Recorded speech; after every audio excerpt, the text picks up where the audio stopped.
Now we are in the end of the season in north of Italy, end of October, and this is the time in which we check if our seasonal work show good result or not in the hives.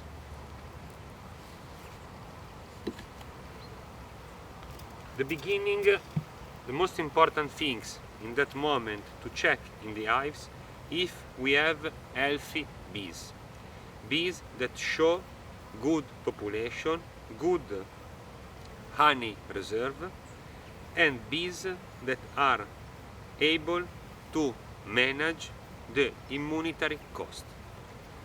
What is the immunitary cost? What is the most important and dangerous things that affect the health of our hives? Virus.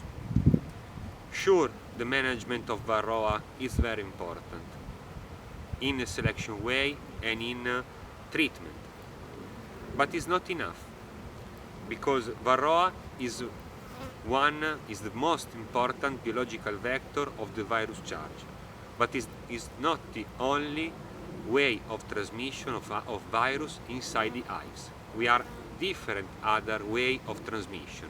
Vertical transmission, horizontal transmission. Virus are every time present inside the hives. And this we saw from a very easy thing. We pass from 15 years ago to now to a threshold damage of the quantity of the mite inside the hives that pass from 4,000–5,000 Varroa to less today of 800. It means that something changed. Change the virus, change the genotype of Varroa, and the hives also lose the possibility to activate all the immunitary traits, immunitary character that are typical of some line of the bees. RNA interference system, immunitary priming. So, virus and bees, host and pathogen, show a very, very long co-evolutionary way. But now the bees are not still able to sustain the immunitary cost. Immunity comes at very high cost. Colony bees have to put higher to increase the thermoregulation of the hives to activate different immunitary character.